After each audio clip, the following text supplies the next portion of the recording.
Hi, my name is Jackson Driver, Hi, I'm Lily Brecklin. and the discipline we were assigned is National Hunt Racing, which includes steeplechases and hurdles. For a steeplechase, you navigate across a challenging course that involves jumping over obstacles or streams. This is for advanced riders, and steeplechases have evolved over time. Originally, they started out as going from steeple to steeple, but now they've evolved to a more defined course. Hurdles are shorter and maintain a faster pace, and all the obstacles in a hurdle are made of flexible panels or brush to ensure that the horse does not get injured during the race. The main breeds of horse during these races are the Irish Sport Horse, the Irish Draught Horse, and the Thoroughbred. In recent generations, there's been an infusion of continental warm blood breeds though. Steeplechases are the more advanced course. They require a high skill level from the rider and the horse. They are long distance and could be around 4 miles. The obstacles vary from fences, hurdles, creeks, and rocks and ditches. Hurdle racing is a shorter course and generally only around 2 miles long.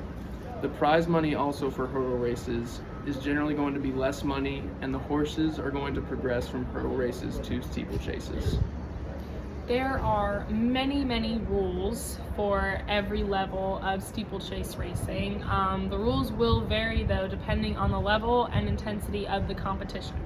So young riders and amateurs will have smaller number of riders, closer to 10, whereas more prestigious or well-known events can have up to 40 riders. Some basic rules that can pretty much always be followed in every race is they need to run over, in steeplechase races, they need to run over fences.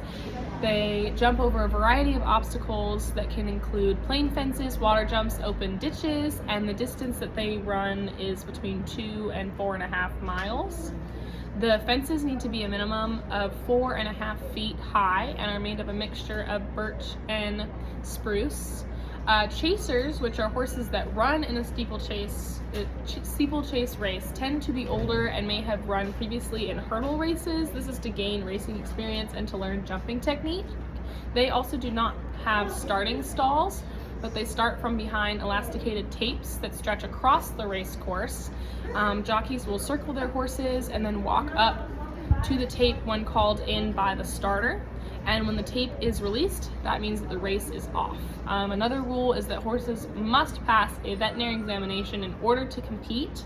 And if it is found out that riders are interfering with other horses, they will be disqualified.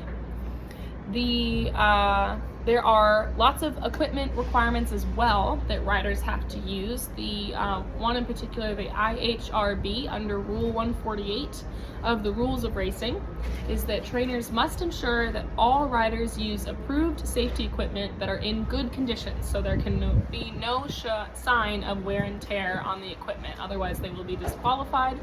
And that is including of helmets, body protectors, and boots. I know one way you can check if your helmet is in good condition is by lifting the liner and checking the padding or the inside for any dents, because if there are, you're going to need a new helmet.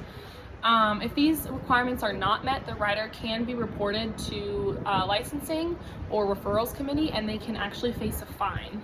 Another interesting requirement that I found was unique is that custom designed mouth guards are required for all riders in any national hunt race, including point-to-point bumpers. They must be fitted by a dental professional or a laboratory, and they need to be at least 4 millimeters thick, and they must be in the rider's mouth before the start of the race, and they need to be in place, not just in the mouth. The economic impact of horse racing in Ireland is huge. According to the Horse Racing Ireland in 2023, Deloitte produced an independent report on the social and economic impact of Irish thoroughbred breeding and racing based on 2022 data. And this report showed that the sector, including breeding, training, racing, and ancillary activities, delivered 2.46 billion euros to the economy in direct and stimulated expenditure in 2022. Up 34% from 2016, and supports a total of 30,350 jobs, an increase of 1,450 in that same period, the majority of which are in rural communities. The website that I chose goes into further depth and explanation about how each region of Ireland and how they specifically contributed to the 2.46 billion. For example, in Dublin provided 5,437 jobs and generated around 70 million euros. Dublin is home to 5 race courses, and in 2023 there were 288,240 race goers, causing major economic stimulation in Dublin. Thank you for listening. You.